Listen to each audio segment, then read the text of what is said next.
अस्सलाम वालेकुम viewers, this is अज़्ज़ल्ला foundation. आज हम आपके साथ हाजिर हुए हैं पाकिस्तान पिनल कोड के एक इम्पोर्टेंट लेक्चर के हिसाब से, जो मैंने पहले एक लेक्चर कंप्लीट किया था कत्ले अम्द। अब उस कत्ले अम्द की वजाहतें हैं, कुछ सेक्शंस हैं जो उसमें उसके प्रूफ्स बताते हैं, कब इन्फोर्समेंट होगी उसकी पनिशमेंट की, कब नहीं होंगी, और क्या क्या चीज़ें हैं, ये आज हम फर्दर सेक्शंस में पढ़ेंगे, जो कि लॉ गेट के लिए बहुत ज़्यादा इम्पोर्टेंट है। तो आज हम शुरू कर रहे हैं अपना लेक्चर सेक्शन 303 से, जिसमें बताया गया है कि कत्ल कमिटेड अंडर इकराह ताम एंड इकराह नाकिस। अब इकराह ताम इकराह नाकिस क्या है, ये हमने 299 में डेफिनेशन से अच्छे से समझा था। इसमें यह है कि जहाँ पे मौत का ख़तरा हो या फिर किसी अपने ब्लड रिलेशन के हिसाब से शादी वगैरह का मतलब ज़बरदस्ती ख़तरा हो, तो उसमें ये इकराह ताम होता है। अगर इन चीज़ों के अलावा जो चीज़ें हैं वो इकराह नाकिस में आ जाती हैं, ठीक है। तो अगर कत्ल इन दोनों सूरतों में हुआ है committed by the accused, then what will the Pakistan penal code define it? Under इकराह ताम शैल बी कत्ल अम्द committed under ikrah tam shall be punished with imprisonment for a term which may extend to 25 years but shall not be less than 10 years, and the person causing ikrah tam shall be punished for the kind of qatl committed as a consequences of his ikrah tam। इकराह ताम में जो कत्ल हुआ है उसकी punishment क्या होगी? Punishment किसके लिए? जिसने कत्ल किया है, उस प्रेशर में आके, उस दबाव में आके जिसने कत्ल किया है, जिसने कत्ल किया है, उसकी सजा क्या होगी? उसकी सजा होगी 25 साल ज्यादा से ज्यादा और कम से कम 10 साल, यानी 10 to 20 ईयर्स, ठीक है। ये उसकी सजा है जिसने कत्ल किया है, ठीक है। अब इसकी दूसरी सूरत इसी में मौजूद है कि जिस पर्सन ने इकराह ताम काज किया, यानी जिसने इस पर्सन को इकराह ताम काज किया कि तुम इस बंदे को या फलां बंदे को मार दो, कत्ल कमिट कर दो, तो जो कत्ल उसमें जिस किस्म का कत्ल, आपको पता है 4 किस्म के कत्ल हैं: कत्ले अम्द, कत्ले शबीह अम्द, कत्ले खता, कत्ले बिस्सबब। उनमें से कोई भी सिचुएशन का कत्ल कमिट हो जाए तो उस कॉन्सिक्वेंस के हिसाब से उसकी पनिशमेंट होगी, सही है। अब जिस पर्सन ने उसको इकराह ताम काज किया, यानी जिसने प्रेशर में डाला, उस पर्सन की जो सजा होगी उस काइंड ऑफ कत्ल के हिसाब से होगी। जैसा कि मैंने बताया है कि 4 काइंड्स ऑफ कत्ल हैं, उनमें से कोई भी उसने कमिट करवाया और दूसरे बंदे से, तो उसकी सजा उसके हिसाब से होगी, ठीक है। ये था इकराह ताम के अंदर जो है कत्ल, ठीक है। अब इकराह नाकिस के अंदर जो कत्ल होगा उसमें क्या होगा? अंडर द इकराह नाकिस shall be punished for the kind of कत्ल committed by him, ठीक है। इकराह नाकिस के ज़मरे में जो भी कत्ल हुआ किसी बंदे से, and the person causing इकराह ताम shall be punished with the imprisonment for a term which may extend to 10 years, ठीक है। इसमें यह है कि जो इकराह नाकिस के ज़मरे में जो भी बंदा कत्ल करेगा, जिस किस्म का भी, ठीक है, क्योंकि इसमें माइनर भी आ सकता है, सही है।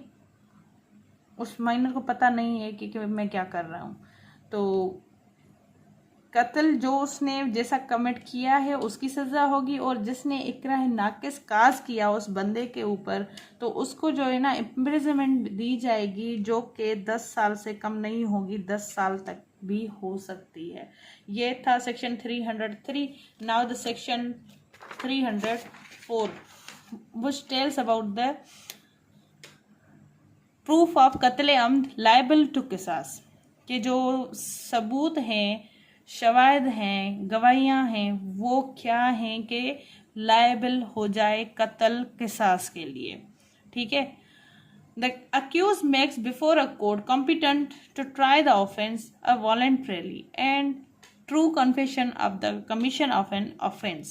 ठीक है, अगर कोई बंदा जिसने कमिट किया है कत्ले अम्द और उस अक्यूज ने जाके कोर्ट के सामने जो उसके उस ऑफेंस के हिसाब से कॉम्पिटेटिव है, ठीक है, कॉम्पिटेंट है to try that suit for that offence, उसके सामने जाके वो अक्यूज जाके कहता है खुद साख्ता, और वो अपनी जो है ना एतराफ़ जुर्म करता है कि मैंने ये कमीशन किया है ऑफेंस, यानी ये कत्ल जो है ना मैंने खुद कमिट किया है।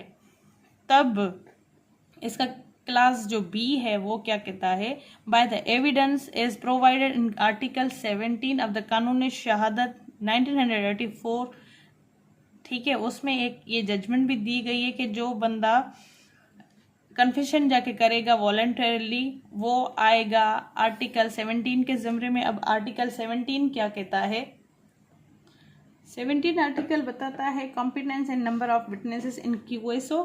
सो वो हम जब क्यूएसओ देखेंगे तो उसमें हमें पता चल जाएगा क्यूएसओ बताता क्या है। Now the second subsection, the provision of subsection 1 shall metendus apply to hurt liable to qisas।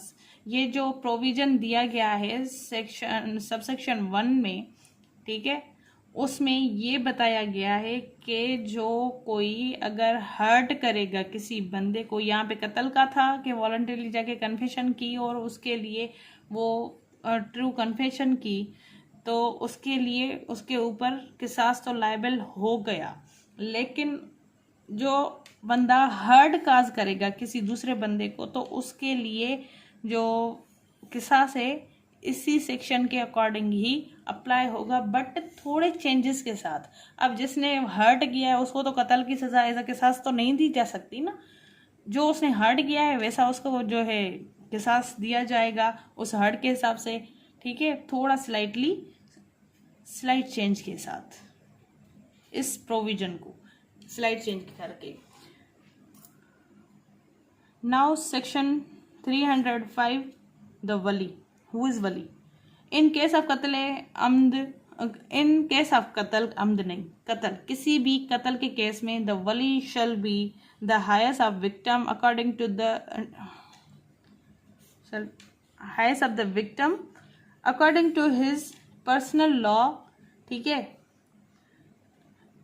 कत्ल कहीं पे भी हुआ है किसी बंदे का तो उसमें जो उसका वली होगा वो वली होगा उसके वर्सा जो उस मजलूम के हैं, या फिर उसके अकॉर्डिंग जो पर्सनल लॉ जो उसके जो उस सेक्ट को या किसी रिलीजन को फॉलो करता है उसके हिसाब से जो उसका बंदा होगा उसको हम वली कहेंगे, ठीक है, यानी जो वर्सा की कैटेगरी में उसने लगाए हैं। या फिर हो सकता है किसी ने किसी दूसरे बंदे को एज अ विल जो है वली मुंतखब कर दिया है कि मुझे कुछ भी हो जाए तो ये बंदा मेरा वली है और मेरे ये चीज़ें वगैरह कर सकता है, तो उसको भी कंसिडर किया जाएगा अकॉर्डिंग टू इस पर्सनल लॉ, सही है।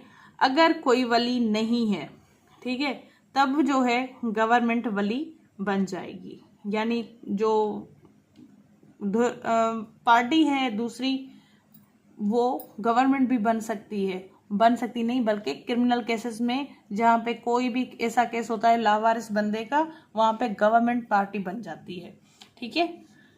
तो ऑफेंसेस सारे जो हैं वो अगेंस्ट स्टेट हैं और स्टेट के अंदर जो नाफिज करवाती है वो है गवर्नमेंट, ठीक है। ये सेक्शन था सेक्शन 305। नाउ सेक्शन 306, सेक्शन 306 कहता है कत्ल अम्द नॉट लायबल टू किसास। कब कत्ल अम्द जो है किसास के लिए लायबल नहीं है, ठीक है।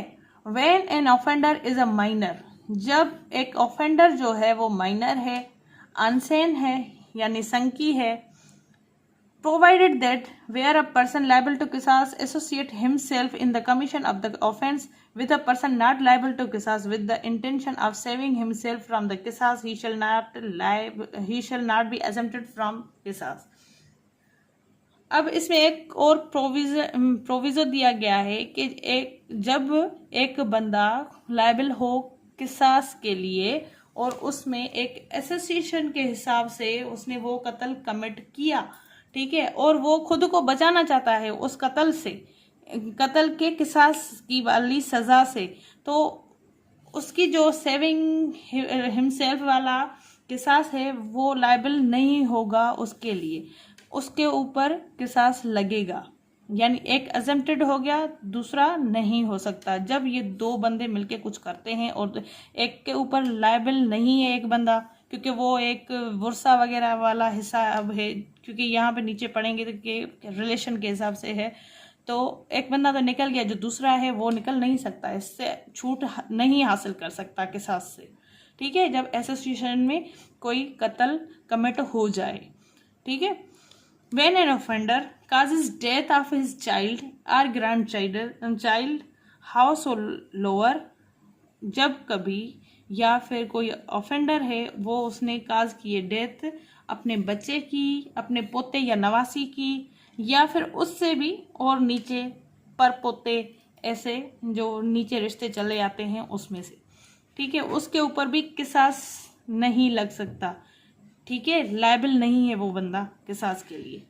When any wali of victim is direct descendant house or lower of the offender, यानी जो वली है, वली का जो राइट है, विक्टिम, वली ऑफ विक्टिम जो है वो डायरेक्ट डिसेंडेंट है, ठीक है, वो डायरेक्ट डिसेंडेंट है कौन, ऑफेंडर, यानी एक बंदा जिसने अपने बाप को मारा, ए है किल्स हिज फादर, ठीक है, अब ये एक ही बेटा है उनका, सन है, और उसके अलावा ना इस बाप का ना कोई भाई है, नो ब्रदर और मीन्स सिबलिंग नहीं है, इसके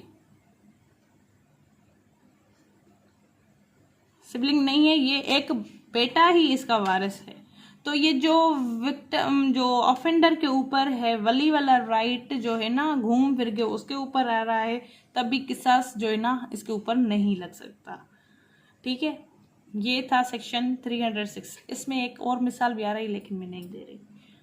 कंदील केस पता होगा आपको, उसमें किसने उसको मारा और उसको वालिद ने कैसे मतलब छोड़ दिया, भाई ने मारा, बाप ने बेटे को किसास माफ कर दिया, यानी वो मतलब जो केस है रफा दफा और उस पर ऐसा समझे किसास नहीं लगा, क्योंकि ये डायरेक्ट वली हैं विक्टिम के, विक्टिम है वली के, ऑफेंडर जो है वो वली बन सकता है, ठीक है। ये था section 306। Now section 307, cases in which किसास फॉर कत्ल अम्द शैल नॉट बी लायबल, ठीक है। सेक्शन 307 कहता है कि कत्ल अम्द में कब कब जो है ना किसास लायबल नहीं होगा, क्योंकि शल यहाँ पे यूज है कि होगा ही नहीं।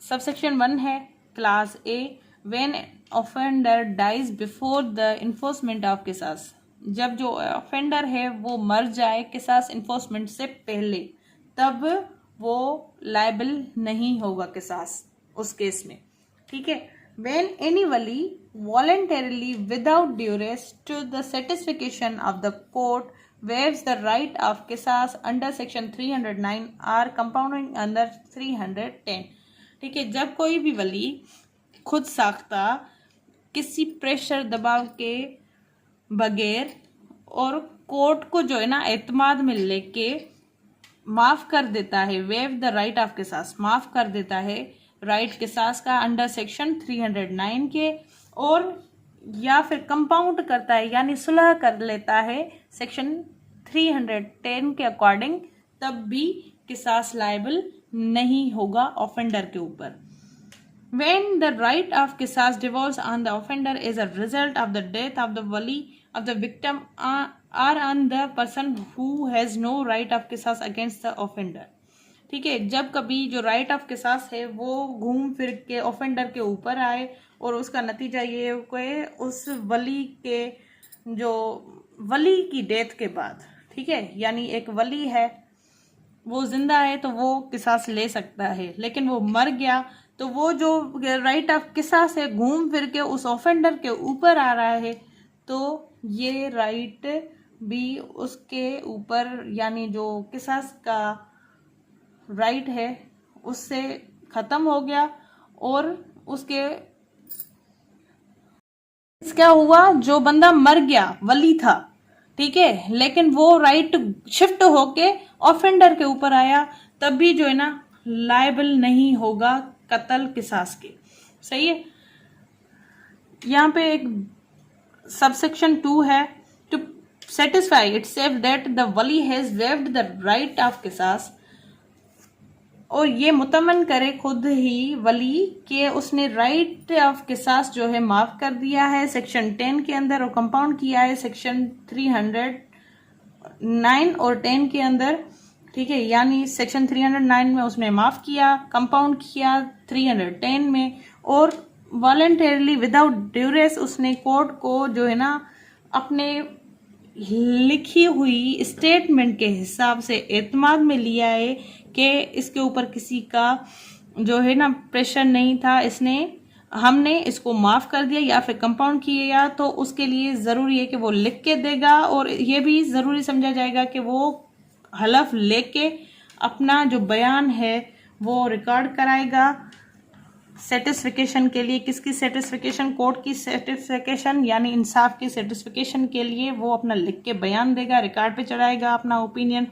के the waiver or the case में be the composition was voluntarily or not result of any duress, यानी जो वेवर है जिसने माफ किया है, या फिर कोई ऐसा केस हो सकता है कंपोजिशन के हिसाब से कि वॉलंटरली इसका माफ करना जो है वो रिजल्ट नहीं है किसी प्रेशर या दबाव के। ये था आज का हमारा लेक्चर सेक्शन 303 से सेक्शन 307 तक। ये कुछ कत्ल अम्द की जो पनिशमेंट्स हैं उसको बता रहा था। हम आपके साथ हाजिर होंगे इंशाल्लाह नेक्स्ट लेक्चर में। अपनी दुआओं में याद रखें। अल्लाह आपका हामी नासिर। Thank you.